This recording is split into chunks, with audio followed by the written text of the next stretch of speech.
Hi, everyone. Welcome to today's digital event on working with legislators as part of GAIA's Anatomy of the Zero Waste Campaign digital series, where we're bringing in movement experts from GAIA's vast network to share essential strategies for building a zero waste campaign with you guys. So we'll get started in just another minute or so as people join the room.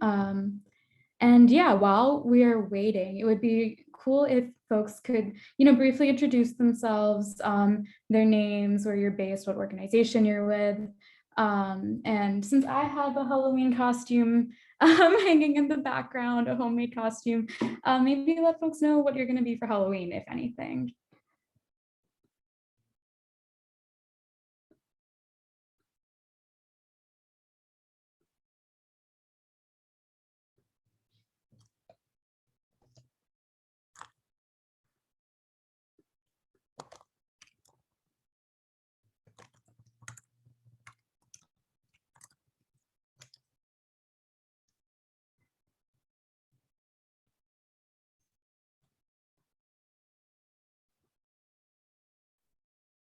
Cool. Well, I guess we'll get started.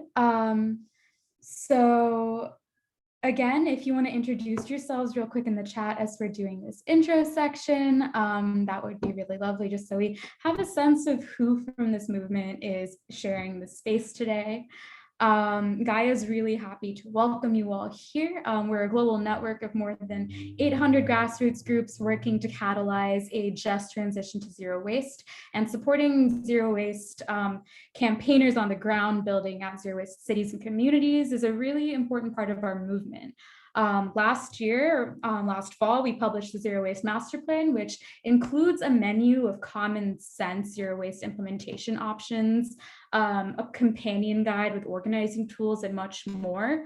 So this Anatomy of a Zero Waste Campaign digital series is a continuation of that project and focuses in on 4 essential organizing strategies.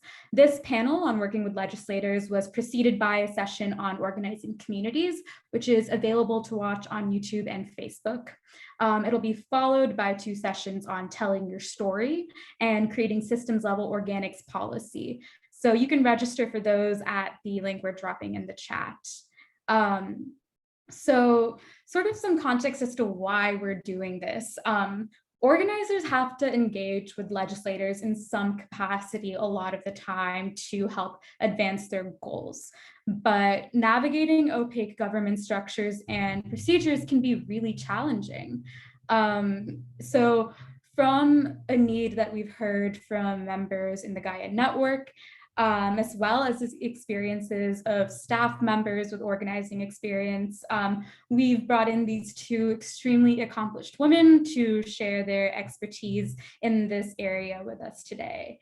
So I'll go ahead and introduce our 2 panelists.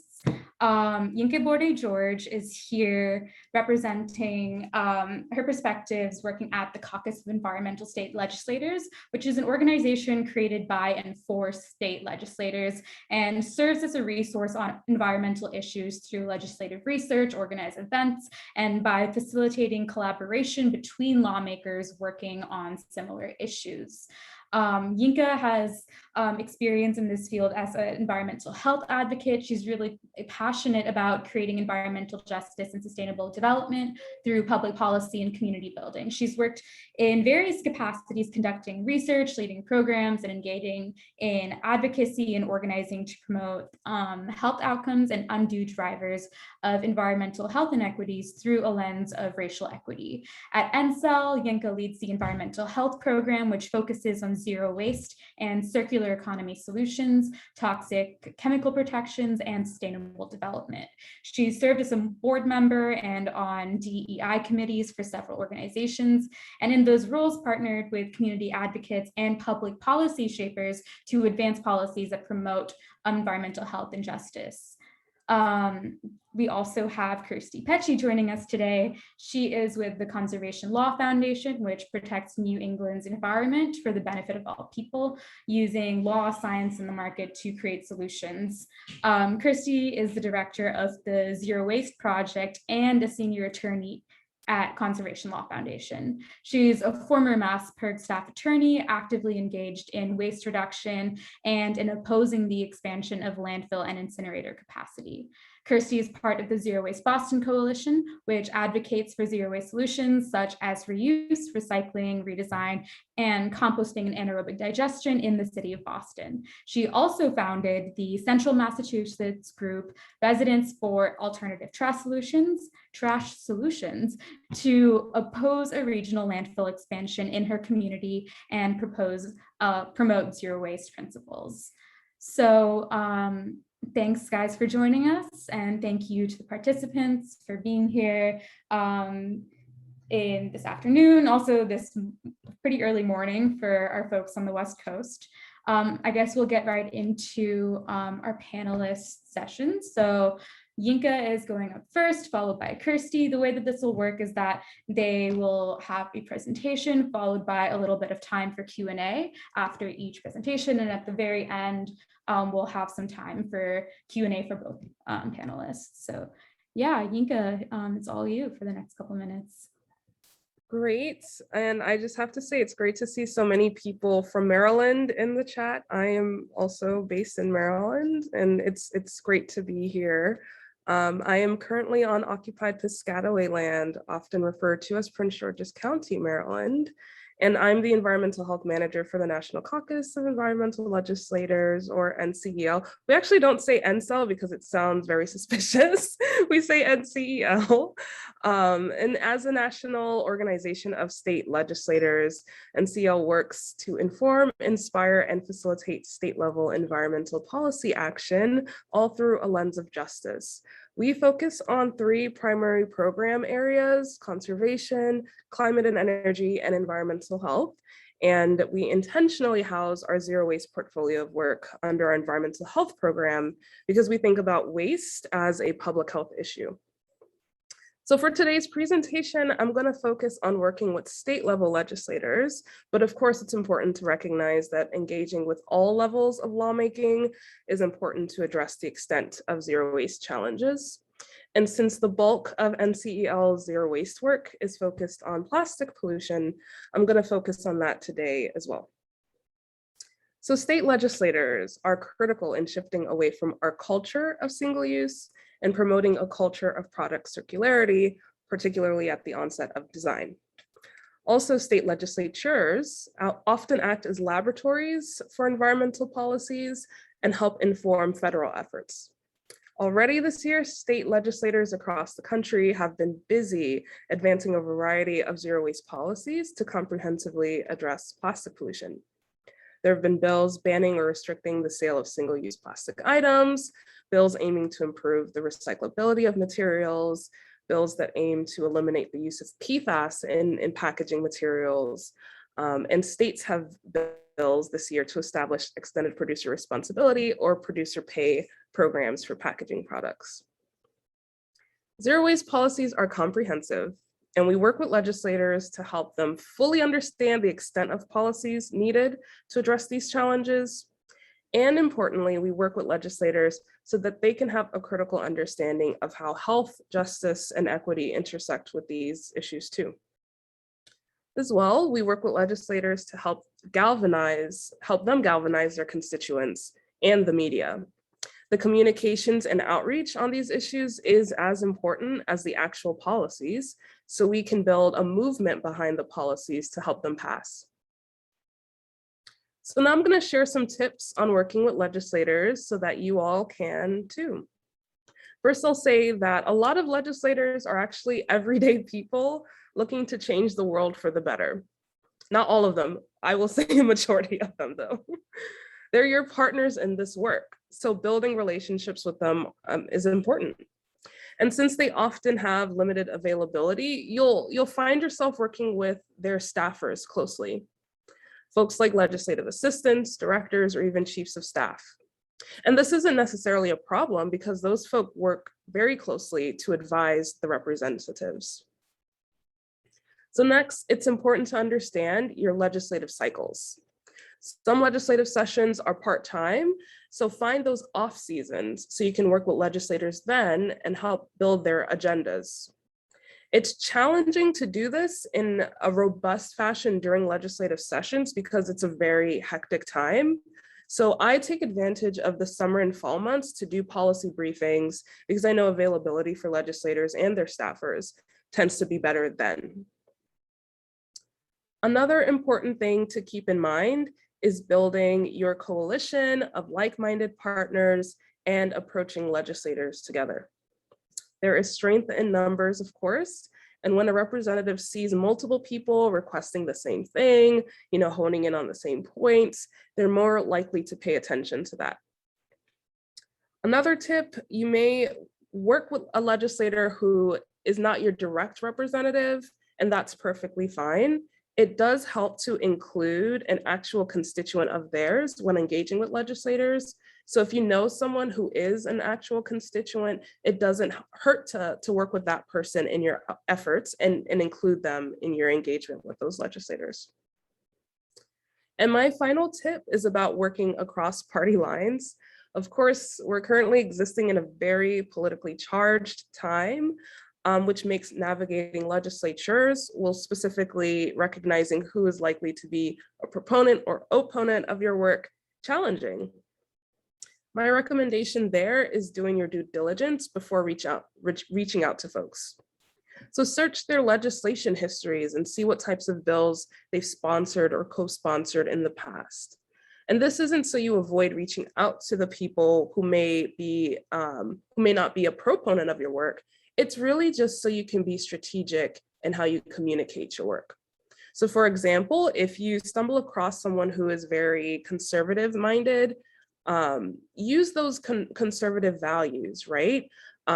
Things like job creations and public health resonates. And even for the more left-leaning folks, tapping into those same values is really critical in how you communicate these efforts.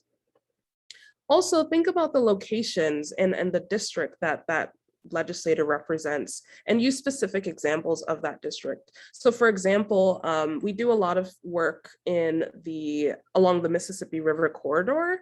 And when we're talking about environmental justice issues, for example, we always go back to how agriculture fits into the environmental justice frame, or how river health fits into the environmental justice frame, so that people have something strong that can resonate with as you're articulating solutions.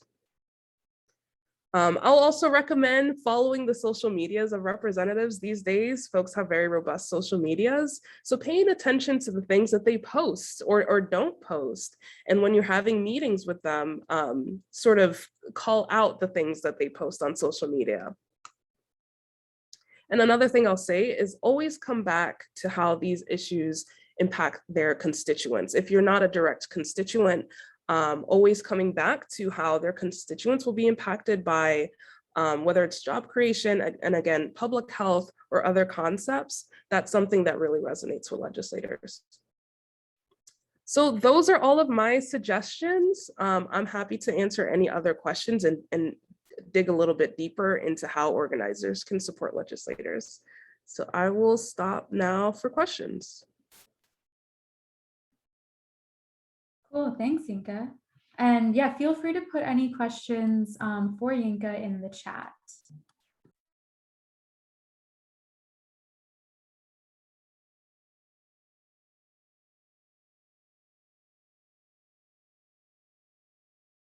I see some comments about local legislators or working with legislators on a more local level. I too wish we had the capacity to work on an even more local level. Unfortunately, we don't. We're actually a pretty small staff of about 12 folks. And so even just working nationally with state legislatures takes up a lot of time, but there are some organizations that work on the local level, and yeah, really great work happening on even local levels too. I have a question for you, Yinka. Do you have any tips for introducing state legislators to NCEL? And how do you support legislators in making the right decisions for communities and the environment? Yeah. So first, introducing state legislators to NCEL. We still are finding folks who don't even know NCEL exists. And so part of our job is recruiting legislators to join our network. It's totally free. So if you have a representative in mind that you think could benefit from our membership, let them know about us. But well, in pre-COVID, we would do a lot of state visits and visit different legislatures and use that as an opportunity to recruit new members. In a more remote world, that work looks differently. It looks like a lot of one-on-one outreach on my part, trying to get folks to better understand the services that we offer, and even working with our coalition partners, like the wonderful folks at GAIA, to see if they can help us recruit members and things like that as well. So that's the first thing. And next, thinking about what was your second question? Let me not go off tangent too much. You know what? I think folks have put some things in the chat and they're sort of related to that question. So I think I'll go with JD's question. I hope I'm saying your name correctly. They're asking, what is the best way to initially connect with legislators? Mm-hmm. Yeah, so initially connecting looks like sending a cold email or even calling that legislator's office and seeing if you can get a staffer on the line. I think that's the best way to do that. But I'll even take a step back and say, if you don't know who your representative is, I think the first great way to get involved with connecting with legislators is better understanding who represents you. And there are lots of fantastic websites that do this. If you just Google who my representative is, all you really need to do is type in your zip code oftentimes to pull up from the local, even all the way to the federal level, who represents you. So making those calls and emails to their offices is a great way to connect with folks. Great, thanks, Yinka. Monica is asking, how can we connect legislators to the resources that NCEL is developing, or how do we connect them to your council? Yeah, so, visit our website, nclenviro.org. We have all of our materials on our website totally free of charge. So if you want to just download a fact sheet and send it to a legislator, or even recommend that they join our membership, and you can even say connect with Yinka at NCEL, all of that works for us. And back to your question, Aditi, just thinking about connecting legislators with their constituents, one of the things that we really value is rooting the priorities of legislators in their in grassroots priorities. So when we have legislative briefings, policy meetings, and things like that, we make sure that one of the panelists at least represents a grassroots perspective, a frontline perspective, an environmental justice perspective, so that legislators are hearing their stories firsthand, right? We're not speaking for others. Folks are speaking for themselves. So that's one way that we center community and grassroots priorities in the work that we do at legislators. Thanks. So related to the previous question, someone is asking, how do we, approach it if you can only get an appointment with staff? And if you continually are meeting only staff at a particular legislator's office, how do you encourage them to actually bring the legislator in and make that next step? Well, what I will say is don't underestimate the role of staffers in actually shaping policies. I often work with staffers, whether that's legislative directors, chiefs of staff, because they're really providing that that administrative and logistical support in producing policies. Legislators, a large portion of their jobs is public outreach, right? They're continuously in meetings, attending events and things like that, and have a really limited amount of time to actually conduct that policy analysis. So they rely on their staffers, who tend to be those topical experts, right? If there's like a zero waste policy, they tend to have staffers or advisors that really help inform the work that they do. So don't underestimate the role of staffers. They tend to have really huge responsibilities in shaping bills draftings and things like that, and work really closely with the legislators to make sure they know the best and latest relating to that topic. So yeah, and I appreciate the question relating to like lobbyists and things like that. It is really challenging. What we have seen, what I've heard from folks more on the ground in legislatures, is that the remoteness of the work of the world is making accessing legislators easier and more difficult for both, you know, industry lobbyists and grassroots folks. And what I have heard from some grassroots folks is it actually is easier to access your legislator's ear in this more remote world. So I think take full advantage of the fact that there's tons of Zoom calls and things like that, because it seems like legislators are more accessible when you don't have to travel to the legislature to visit them and things like that. It seems like they're more accessible. Awesome. Thanks, Yinka. We're actually at time, so thank you for that. We'll have more opportunities for questions for Yinka at the very end. I'm seeing a couple questions in the chat about connecting with people in your legislators area. We had a previous session on organizing communities that might have some pointers for you there, and we can drop that link in the chat. We're also doing a write-up of that event and the following events that may offer some guidance as well. And there's a ton of organizing resources on our website. However, for today, we're going to specifically focus on the aspect of campaign building around working with legislators in particular. But I do appreciate that there are questions around that, and that this is something that we can offer future trainings on as well. All right, so I'm going to pass it over to Kirstie. Hello. First off, I would like to say that I agree with everything that Yinka said, and I love NCEL. And I like the fact that you don't call yourselves NCEL. I agree with you. It sounds scary. So everything that she said, 100% correct.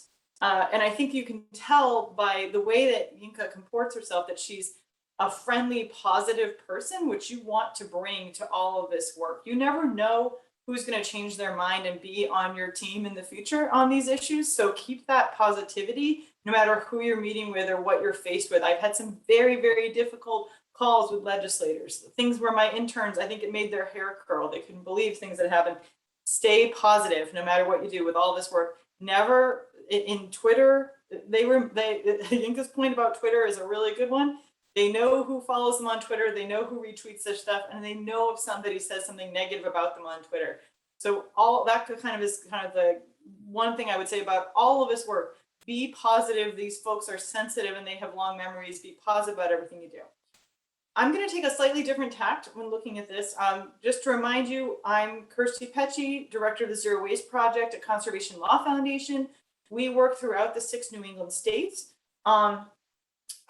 We use the law, science, and the market to try and protect people's health and the environment. And I started the Zero Waste Project as part of the environmental justice program because that's the lens that I look at this work through, that we really need to be making sure that we are protecting those frontline communities. Those are the folks who are going to always be hammered by our bad waste policies and the lack of circularity in our economy. When I look at a legislative campaign, of course, I'm not working across the whole country trying to support everybody. I'm working to say, can I pass this legislation in this state? And so remember that just because legislation is filed, just because people put a lot of work into it, doesn't mean that it's going to pass. In fact, most legislation at the state level does not pass. In Massachusetts, we have about 9,000 bills that are filed every year. There's a lot of redundancy. It's just a hot mess. So most of it doesn't go anywhere, for instance. And so what you should look at is, what am I trying to do? And is this the right place to do it?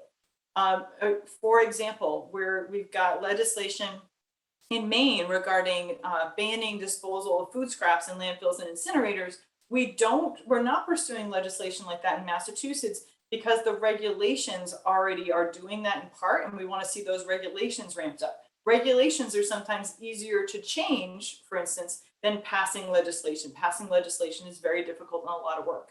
You should also look at whether your state legislature will pass anything like this and whether it will get vetoed. Because if you get the House and Senate or Assembly, depending on how your state government is set up, to pass something and then the governor vetoes it and you don't have a veto-proof majority, there goes your work. You've just accomplished nothing. You've done a lot of work and you've put a lot of time into it. Maybe you've educated a lot of folks, but you don't have a law. So that's really important to remember. Like, what are you really dealing with?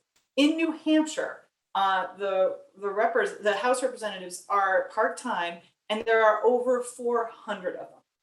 It is almost impossible to herd that many cats, especially where most of them are Republicans. We have a Republican governor there and a Republican Senate too, majority.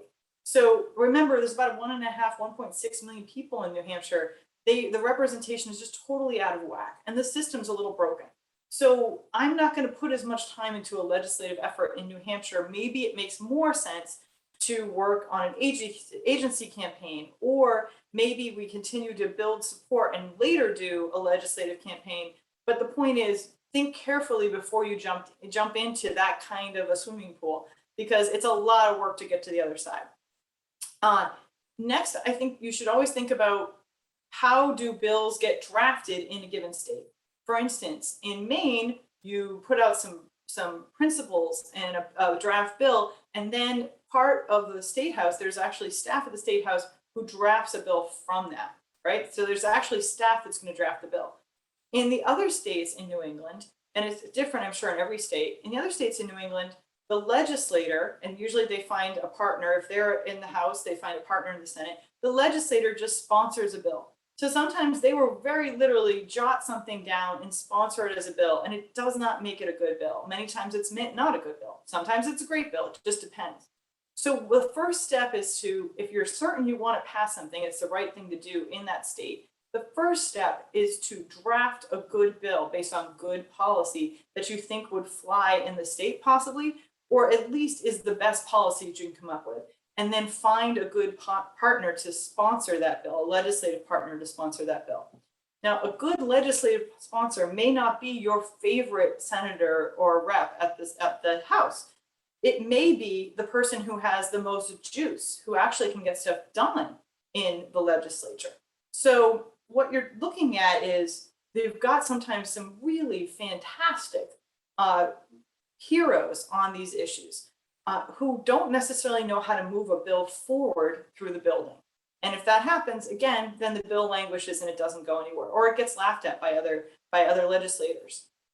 You want to make sure you find, if possible, someone who understands how the building works and how to get things done, and who also is going to stick and really be strong on the bill. Because as I think it was Trish who put in the chat, the lobbyists are going to hammer whoever comes up with a bill and try and water that bill down, especially if it looks like it's actually going to pass. So you want to make sure you have a good bill based on solid policy that you can explain, and that you have a sponsor for the bill, or two sponsors for the bill, if that's how it works, that are really strong sponsors who believe in it, will put work into it, and understand how things move through the billing and get done. Then you need to look at who moves things, who actually are the decision makers in your state. In Massachusetts, one of the strongest influences in the state are city and town governments. Our city and town governments have a tremendous amount of power in Massachusetts. We have boards of health who protect public health. We have conservation commissions, and all of their power is actually in some ways stronger than at the state government. So we know that the cities and towns, and also our legislators, all come from those local governments. They've been select people, they've been counselors, they've been town managers. So we know that they're friends with all the city and town government folks. And so we know that city and town government can make a huge difference. And in our expansion of the bottle bill that we have up in Massachusetts right now, the extended producer responsibility for packaging and paper bill, and our omnibus single-use bill, we are tapping into that municipal drive because cities and towns have been paying a tremendous amount of money over the last couple of years for recycling. So we're talking to those folks to make sure they tell the legislators that they want this to pass.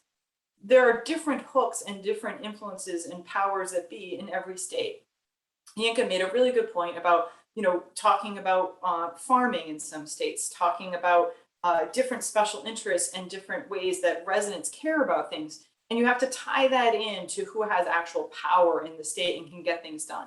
And you have to also remember who those special interests are that are against you. If you're trying to expand a bottle bill, Coke and Pepsi, the American Beverage Association, is going to do everything they can to stop you. So you have to be realistic about that, and you have to inoculate the legislators you're working with so that they understand Coke and Pepsi may seem like they're being really reasonable, but they're trying to stop the actual bill.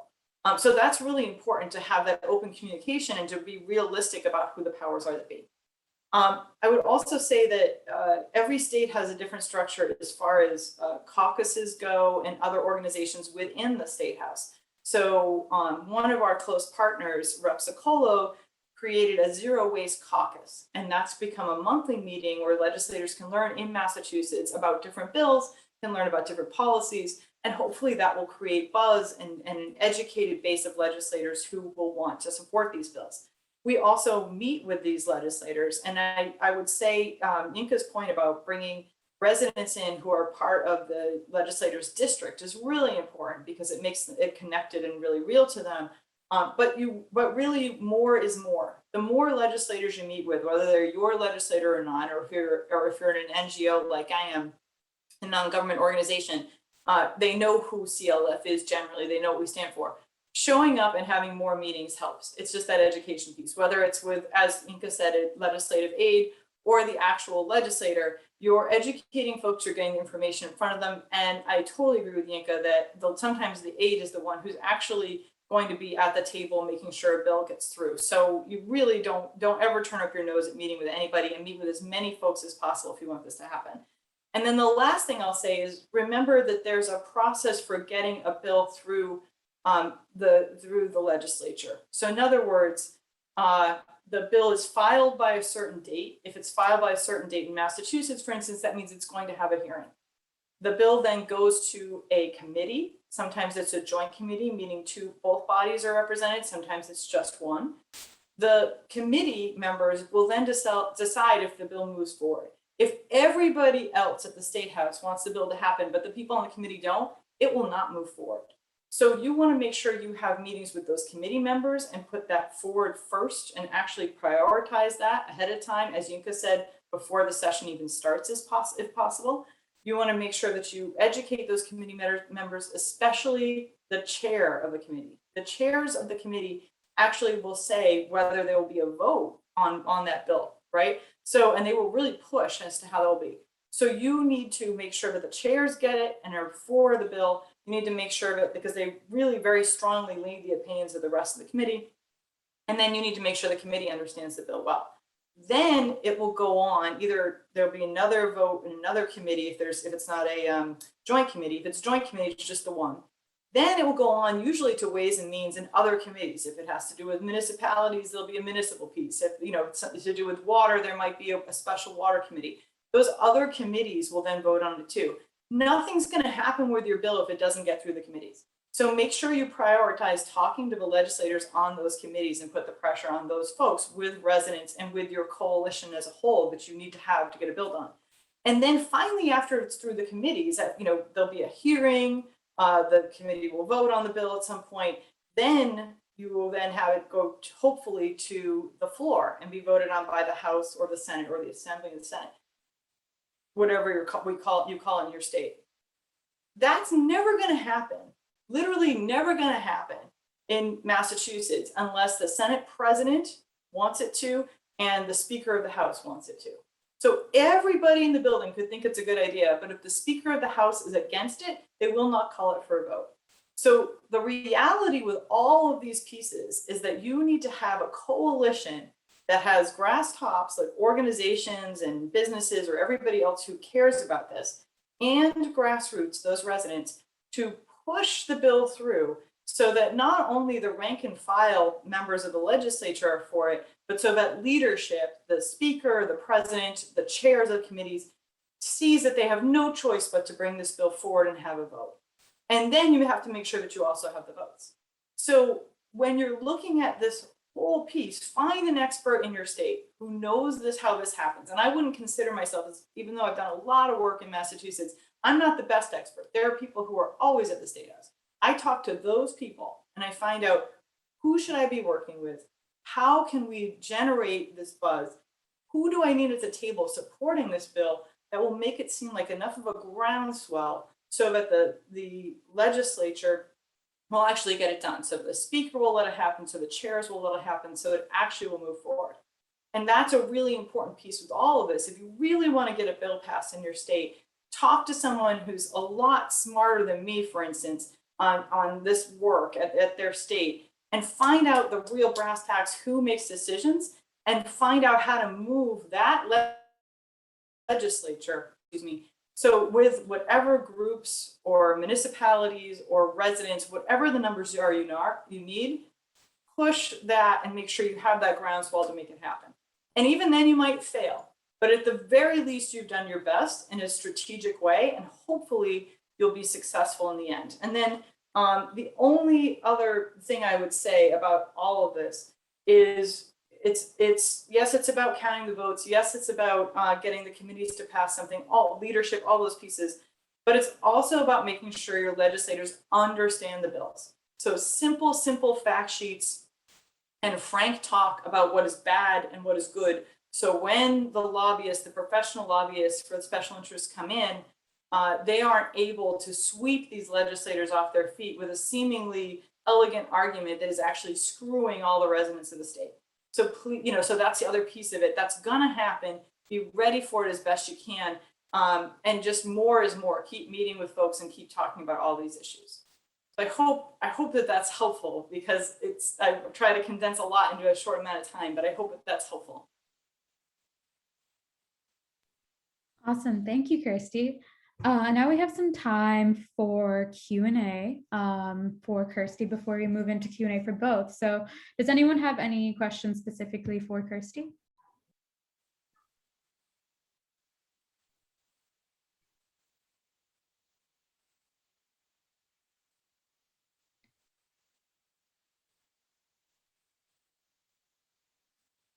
Well, I guess we can just move into questions for both panelists if no one has any questions specifically for Kirstie, or you can also just note who your question is for in the next 15 minutes or so.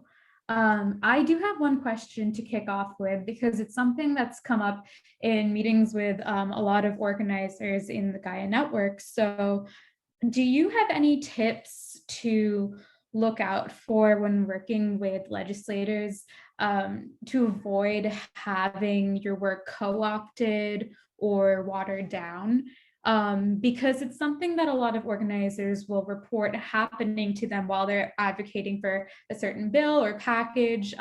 Once a legislator's office gets too involved, it ends up resulting in something very different than they had intended to go in with in that partnership. I think you have to be very clear about what the principles are that are must-haves. Like to use the example of the plastic bag ban we were trying to pass last session, we're trying to pass as part of the omnibus bill this session. We want no single-use bags, plastic bags. Reusable means stitched handles and washable, right? We can't just have thick plastic bags. We want 5 cents on the paper bags. I would prefer to ban the paper bags as well, as New Jersey did, but I couldn't get that across.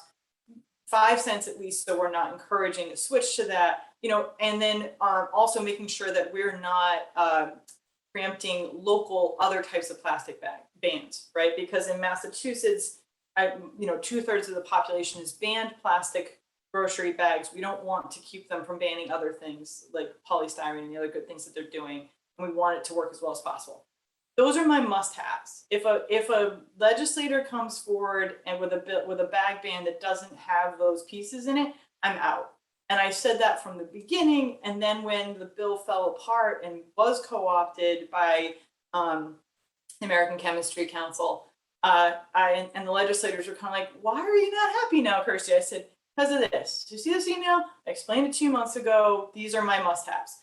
So what that means is a lot of clarity and a lot of work up front as to what you really care about. And I'm sure that this gets more and more complicated as Yinka is working across the whole country. I'm sure it gets more and more complicated because that line might be different in every state.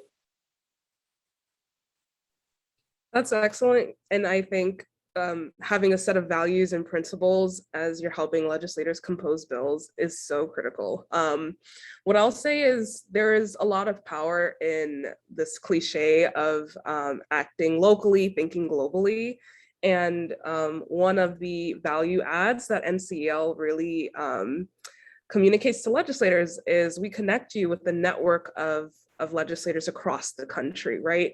So one thing that I often do as I provide technical assistance to legislators is use bill models, right? So in California, here's a bill that passed, and in Massachusetts or in the New England area, here are some bills so that you can see what has already passed or what's advancing quickly in legislatures so that your state can follow the leads of others. And I think, so what has been communicated to me from legislators is it's super helpful to have bill models to work from so that when you're championing these efforts in committee hearings and closed door sessions, right?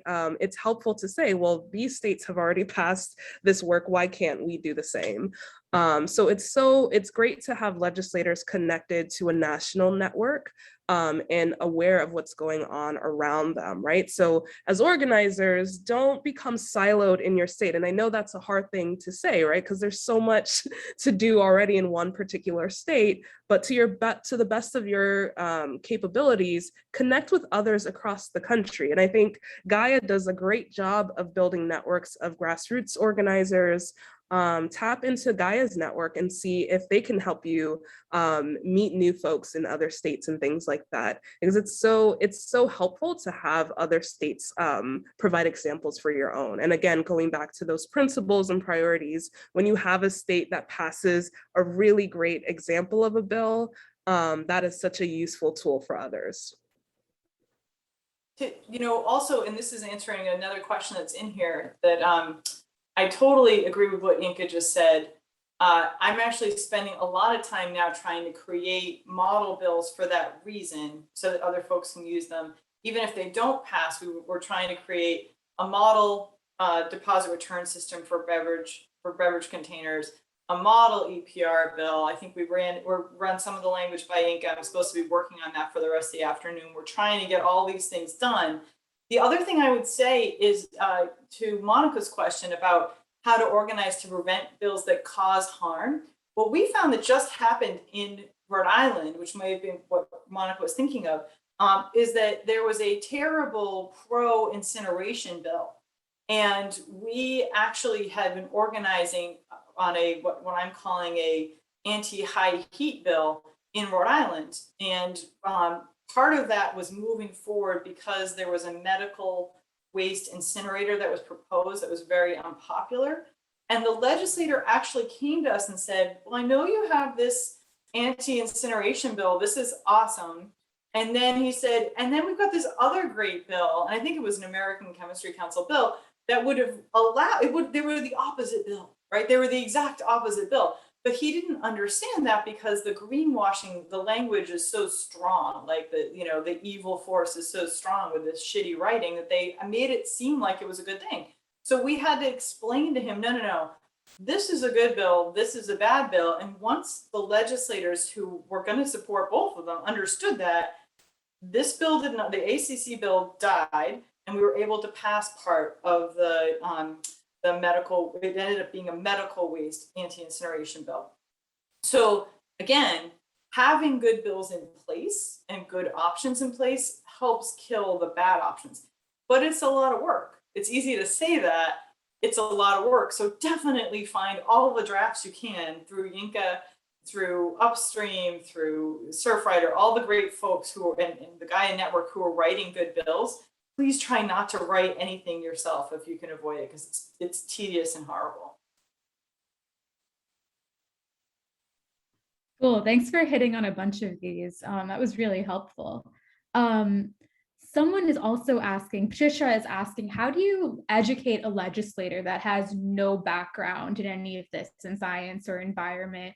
Where do you get started with those folks? And Yinka, I know you'd mentioned appealing to their values and making values-based arguments. And you had mentioned making values-based arguments to conservative legislators. So if you answer this, it would also be good to hear a little bit about what you've heard used to appeal to those kinds of legislators and educate them as well. Yeah. So, don't underestimate how much a legislator may not know. Like, I think sometimes we like to think of these folks as the best and brightest of us, but they're really just like everyday people, right? And everyday people, even to this day, are still learning about plastic pollution and the origins of plastics and things like that. So I think it's important, like, as you're messaging these efforts, to understand if whatever legislator you're reaching out to has any sort of legislative background in plastic pollution, zero waste policies. Like, if they have no bills in their histories or even supported, like co-sponsored a bill, maybe take a step back and see if they have a good understanding of these issues. There are wonderful communications tools like the Story of Plastic that just got an Emmy, that really helps to orient folks on the issues from like a plastic pollution 101 sort of standpoint. And there are other tools like that too. So like, use your media tools, like your documentaries or even great articles written in media outlets. Utilize those as often as you can, because those can really help folks. Of course, at NCEL, we have our resources too, and I put a link to our plastic pollution webpage that also includes like bills. It has a map of bills. So definitely take advantage of that. Legislators love quick links that help connect them to robust information. So, and to Kirstie's point, definitely fact sheets are really helpful. GAIA has some, CLF has some, we have some. Do your Googles and see if you can find those fact sheets for sure. But I'll definitely say, media tools are super helpful for legislators. Think about how you learn about information, right? Legislators are the exact same way. Jackie just put a good question in too. Do you ever tell a legislator point blank that plastic is not made to be recycled? Yeah, Jackie, I go a step further and I explain that it's just the plan B of the petroleum industry, that it's poisoning all of us, that it's a huge climate problem. And then I refer them to the Laura Sullivan article from NPR where she explained, where she got all the documents from the university that showed that for some reason the industry had the hubris to submit all their documents about how plastic was never going to be recycled to a university, because they're like, like we really put one over on the American public. And then Laura Sullivan wrote a great article about it and how it was all a sham from the beginning. That's one of the articles I send legislators up front. And Yinka is 100% correct. Don't assume these folks know anything about any of this stuff.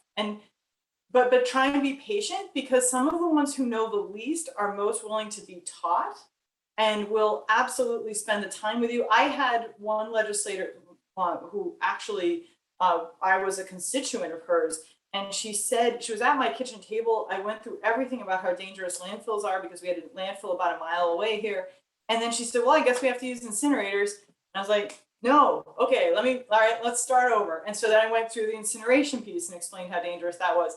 And she got it. By the end, she got it and she was with us, but she just hadn't thought about it before. She just wasn't into this stuff. So keep that in mind, that these people, as Yinka said, a lot of them are really good people. But I would warn you, but there are some who just want to fight with you because that's the fun for them. A lot of them are attorneys. Attorneys are assholes. Like that's actually true. That's not an unwanted stereotype. They're horrible. As an attorney who's married to an attorney who's worked with a lot of attorneys, they're usually horrible. So you need to find the people who want to just argue with you and take your time. Get the hell out. You're not going to change their mind. The people who don't know, educate them and spend your time there. And as Yinka said, give them the resources. Give them Laura Sullivan's article. Give them Sharon Learn's article about the Coke and the ABA. Like there's tons of great resources out there for folks who want to read 20 pages on this stuff.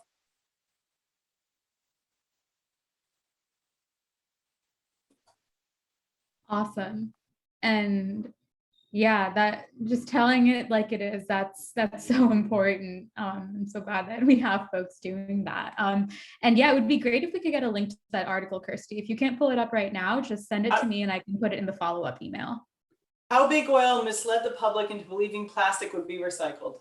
I'm putting it in right now. Yeah, but there's a lot of great stuff out there, you know, as I know Jackie knows because I think she's written a lot of it, but there's a lot of great stuff out there that we, you know, we have to be truth tellers, we have to be honest, and that's the value of us. And I will say to legislators very bluntly, I'm not working on this because it's making me money. That's the lobbyists you hear from, they're making money, that's what they're working on. I'm working on this because it's the most dangerous problem. Like that, what's, you know, that's how CLF chooses. So we have oceans work, we have energy work, we have lots of great things we work on. But we choose it based on where we can make a difference and where people are getting sick. And that's why Yinka's in this space, that's why GAIA's in this space, that's why CLF's in this space. And that does resonate with a lot of them. Well, thanks, Kirstie. We have a question from Dawa Sherpa from Earth Justice. They're researching food waste issues here in New York State, and in conversations with local advocates, found that funding community local initiatives is a big concern and was one of the first things that fell apart during COVID. So what are some recommendations you have in terms of organizing to pass bills around city or state budgets to ensure, you know, long-term sustained funding? Have you seen anything like that? That's hard. The governor in Massachusetts has said for years that he's going to pay, that a certain percentage of the budget would go towards agencies protecting the environment, and he's never come through with that promise. So we keep pushing on a green budget. That stuff's really important. The other way that you can do that, as far as, this is one of the theories of change that I have targeted, is that if the disposal is expensive, which it is already in New England, then zero waste programs are commensurately less expensive. So it's about $122 a ton to landfill, about $100 a ton just for tipping fees to incinerate waste in Massachusetts. Composting is like $35, $45 a ton. So if we can get the systems put in place, which is there's startup funds there, then it should make sense money-wise. But you kind of have to go with that problem, I think, from a lot of different directions. Budget-wise, making the waste system more expensive, getting grants for composting, all those pieces, which is just not easy.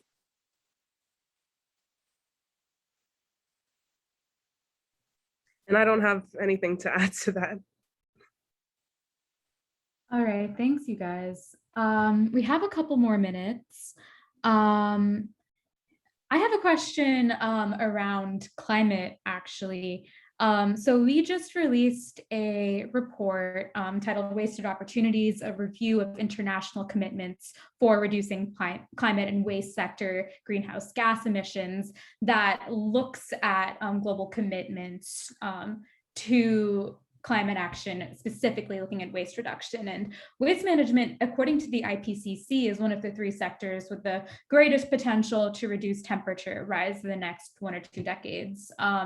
So as cities and states are drawing up climate action plans, which is really where so much of the work is being done in the US, how can organizers push for equitable zero waste as a climate strategy? And where is this link towards including waste in policy through momentum around climate action happening successfully right now?